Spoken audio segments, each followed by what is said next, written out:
और यहाँ पे हम शुरुआत करते हैं टैक्सेस से। तो फ्रांस में टैक्सेस कई तरह के लिए जाते थे। पहला था तीत।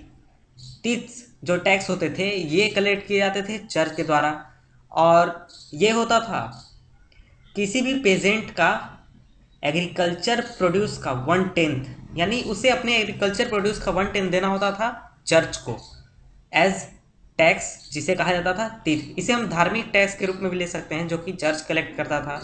और इसके बाद भी कई तरह के टैक्सेस पे करने पड़ते थे किसी भी व्यक्ति को, थर्ड स्टेट के व्यक्ति को। वो टैक्स पे करते थे स्टेट को, जैसे कि टेल। ये टेल जो टैक्स होते थे ये डायरेक्ट टैक्स होते थे, ये स्टेट लेता था। जैसे कि आज हम देते हैं इनकम टैक्स, उस तरह से होता था उस समय टेल। और इसके अलावा भी कई तरह के इनडायरेक्ट टैक्सेस कलेक्ट किए जाते थे सरकार द्वारा, जो कि एवरीडे कंजम्पशन की चीज़ों पर कलेक्ट किए जाते थे, जैसे कि सॉल्ट, टोबैको, इन चीज़ों पर कलेक्ट किए जाते थे। तो हम ऐसा कर सकते हैं कि फ्रांस में होने वाली जितनी भी फाइनेंशियल एक्टिविटीज़ थी उनके उनका बर्डन यानी उनका वित्तीय बोझ था थर्ड स्टेट के लोगों पर।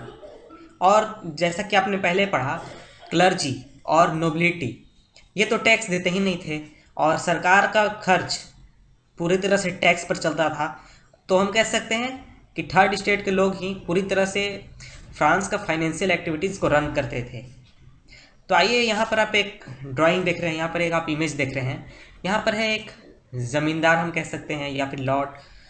वो ज़मीन का मालिक है जो कि नोबिलिटी से बिलोंग करता है। और यहाँ पर है एक गरीब मजदूर किसान। ये मजदूरी करके काफ़ी मेहनत करके अनाज उगाता है, फिर भी ये लाकर इसे देता है। और ये बेचारा ये बदमाश आदमी, बदमाश कह सकते हैं हम, ये केवल बैठा रहता है और फिर भी कलेक्ट करता है। इसे कोई भी मतलब नहीं है इस व्यक्ति से कि ये किस स्थिति में है, किस हाल में है, बुरा है, अच्छा है, किस हाल में है, कोई मतलब नहीं। अब आइए हम देखते हैं द स्ट्रगल टू सर्वाइव 1.1 इस चैप्टर का, द स्ट्रगल टू सर्वाइव। इसमें हम सबसे पहले शुरुआत करेंगे फ्रांस के पॉपुलेशन से। फ्रांस का पॉपुलेशन 1715 में 23 मिलियन था, और ये 1789 में बढ़कर 28 मिलियन हो गया। यानी कि करीब इतने वर्षों में 50 लाख पॉपुलेशन में वृद्धि हुई। तो इस वजह से डिमांड में बहुत ज़्यादा रैपिड इंक्रीज हुई, बहुत ज़्यादा इंक्रीज हुई फूड ग्रेन्स के डिमांड में। लेकिन उसके कंपेरेबल फूड ग्रेन्स के प्रोडक्शन में उतनी ज़्यादा बढ़ोतरी नहीं हुई जितनी बढ़ोतरी फूड ग्रेन्स के डिमांड में हुई। तो इस वजह से फूड ग्रेन्स की काफ़ी कमी हो गई, और उसके कारण ब्रेड के जो प्राइसेस थे वो काफ़ी ज़्यादा हो गए, जो कि एक बहुत बड़े आबादी का मुख्य भोजन था ब्रेड। फ्रांस में उस समय ब्रेड एक बहुत बड़े आबादी का मुख्य भोजन था, और इसी का महंगा हो जाना तो गरीब आदमियों के लोग हाथों से, मुंह से भोजन छीन जाना के बराबर था। तो बात यह है कि मोस्ट वर्कर या ज़्यादातर वर्कर्स जो थे वो वर्कशॉप या फिर किसी कारखाने में काम करते थे, जहाँ पे उनकी सैलरी फिक्स होती थी, यानी उनके वेजेस फिक्स होते थे। और ये वेजेस फिक्स करते थे उस कारखाने या फिर वर्कशॉप के ओनर। उनका खुद का अधिकार नहीं था कि वे वेजेस अपना बढ़ा लें या इंक्रीज कर लें किसी भी तरह से। तो इस वजह से महंगाई तो बढ़ी, यानी प्राइसेस तो बढ़े, लेकिन उसके हिसाब से उनके वेजेस, वेतन नहीं बढ़े। सो जो पुअर यानी गरीब और अमीर थे उनके बीच में दूरी काफ़ी बन गई, और गरीब और अमीर का अंतर काफ़ी ज़्यादा हो गया। ये स्थिति और भी ज़्यादा खराब हो गई तब जब ड्राउट यानी कि सूखा या फिर ओलावृष्टि हुई, और इसके वजह से हार्वेस्ट खराब हुआ और फूड ग्रेन्स की कमी हो गई। इस समय सब्सिस्टेंस क्राइसिस आ गया। ऐसी स्थिति में सब्सिस्टेंस क्राइसिस आ गया। सब्सिस्टेंस क्राइसिस वैसी स्थिति जब जीने की जो न्यूनतम चीज़ें हैं उन चीज़ों की भी जब कमी हो जाए तो उसे हम कहेंगे सब्सिस्टेंस क्राइसिस। और ऐसा फ्रिक्वेंटली होता रहता था ओल्ड रिजिम के दिनों में। तो ओल्ड रिजिम हमने पहले पढ़ा था 1789। इसके पहले के जो फ्रांस का सोसाइटी था या फिर इंस्टीट्यूशन था उसे हम डिनोट करने के लिए ओल्ड रिजिम वर्ड यूज़ करते हैं। अब आइए देखते हैं कि सब्सिस्टेंस क्राइसिस आता कैसे। देखिए, ओलावृष्टि हुई या फिर सूखा हुआ जिसके वजह से बैड हार्वेस्ट हुआ, और इस वजह से स्कार्सिटी ऑफ ग्रेन्स की कमी हुई, और ग्रेन्स की कमी होने के कारण फूड प्राइसेस काफ़ी बढ़ गए। और फूड प्राइसेस बढ़ने के कारण जो गरीब लोग थे वो अब ब्रेड नहीं खरीद सकते थे।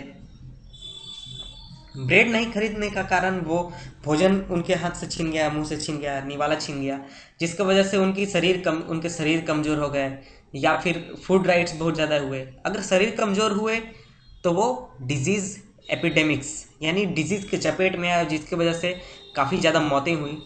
और अगर फूड राइट्स भी हुए तो उनके वजह से भी काफ़ी ज़्यादा मौत हुई। तो एक तरह से बहुत बुरी स्थिति थी, सब्सिस्टेंस क्राइसिस की स्थिति। अब आइए हम देखते हैं middle class. A growing middle class envisages an end to privileges, यानी मिडिल क्लास ने परिकल्पना की प्रिविलेजेस को अंत करने की। इतिहास में पेजेंट्स और वर्कर्स जो थे वो रिवोल्ट्स में पार्टिसिपेट तो करते थे, जो टैक्सेस और फूड स्कार्सिटी के खिलाफ जो रिवोल्ट्स होते थे उसमें पार्टिसिपेट तो करते थे, लेकिन उनके पास उतने फुल फ्लेज प्रोग्राम, उनके पास सोर्सेज उतने नहीं थे, मेजर्स नहीं थे, जिसके वजह से सोशल और इकोनॉमिक ऑर्डर में वो चेंज ला सकें।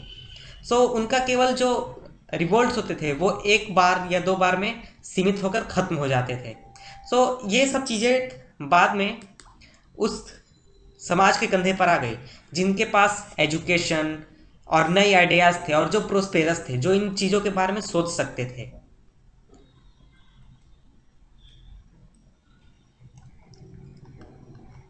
18th सेंचुरी में एक नया सोशल ग्रुप आया जिसे मिडिल क्लास कहा गया है। फ्रांस में एक नया सोशल ग्रुप आया जिसे मिडिल क्लास कहा गया। इनके पास काफ़ी ज़्यादा वेल्थ था, काफ़ी भरपूर मात्रा में वेल्थ था, और ये काफ़ी ज़्यादा ओवरसीज ट्रेड और मैन्युफैक्चरिंग करते हैं, जिसके वजह से इनके पास काफ़ी पैसा था।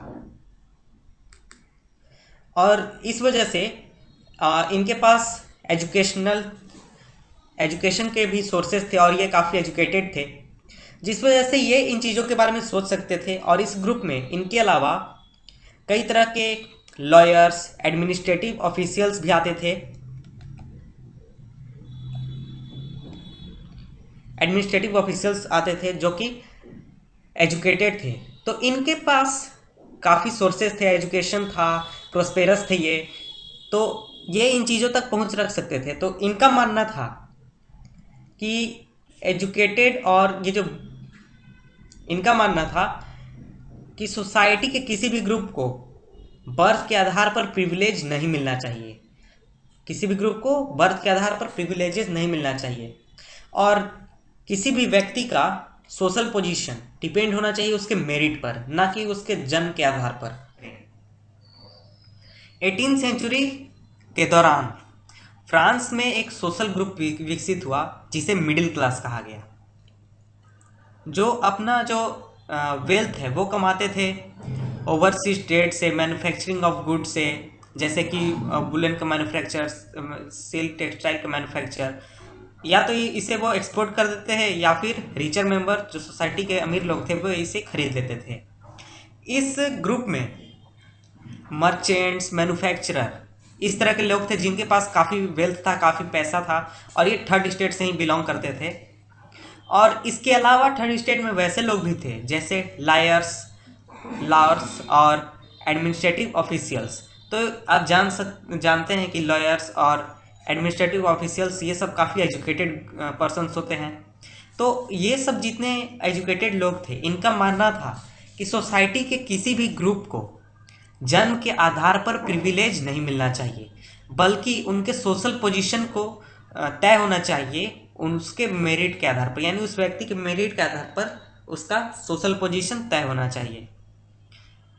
ये जो आइडियाज़ थे इन्होंने परिकल्पना की ऐसे सोसाइटी की जो फ्रीडम और इक्वल लॉज पर बने और जिनमें इक्वल अपॉर्चुनिटीज़ दिए जाएं सभी लोगों को, चाहे वो पेजेंट्स हो, चाहे कोई अमीर आदमी हो, चाहे वो नोबल हो या फिर क्लर्जी हो, किसी भी ग्रुप का हो उसे इक्वल अपॉर्चुनिटी मिले। और ये जो आइडियाज़ दिए गए थे ये फिलोसोफर्स द्वारा दिए गए थे, जैसे कि जॉन लॉक, जैक्स रूसो, ये सब फ्रांस के फिलोसोफर थे जिन्होंने ऐसे आइडियाज़ दिए थे, डेमोक्रेटिक आइडियाज़, इक्वालिटी के आइडियाज़। और अपने book two treatises of government में जॉन लॉक कहते हैं उन्होंने doctrine of divine and absolute right of monarch इसको खारिज कर दिया, पूरी तरह से खारिज कर दिया। यानी कि राजा का पूरी तरह से शासन उसकी कंट्रोल में हो, वही सर्वे सर्वा है, जो चाहे वो करे, इसको खारिज कर दिया। और जो रूसो थे उन्होंने इस आइडिया को और आगे बढ़ाया और उन्होंने ऐसे गवर्नमेंट की बात की जो सोशल कॉन्ट्रैक्ट पर हो। यानी कि उन्होंने कहा कि जनता यानी जो पब्लिक है उनको और रिप्रेजेंटेटिव्स, उनके जो रिप्रेजेंटेटिव्स है यानी कि राजा या फिर कोई नेता, उनके बीच में एक सोशल कॉन्ट्रैक्ट होना चाहिए। यानी कि जो चीज़ भी ज़रूरतें हैं आम जनता की, उनको वो रिप्रेजेंटेटिव्स पूरा करें। और सरकारें बने तो व्यक्तियों के हेल्प के लिए बने, आम आदमी के काम के लिए बने, ना कि इन रिप्रेजेंटेटिव्स के आराम के लिए।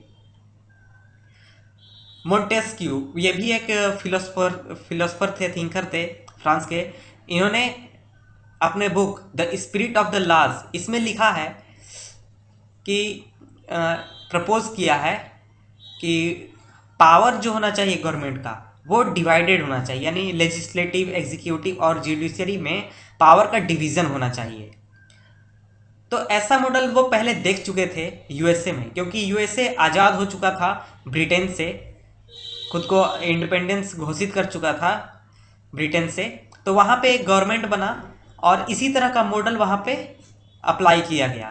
तो अमेरिकन कॉन्स्टिट्यूशन और उसके इंडिविजुअल राइट्स के जो गारंटी है उससे प्रभावित बहुत ज़्यादा थे फ्रांस के पॉलिटिकल थिंकर्स। तो ये आइडियाज़ जो थे वो इन थिंकर्स को यानी फ्रांस के थिंकर्स को काफ़ी ज़्यादा डिस्कस किए जाते थे।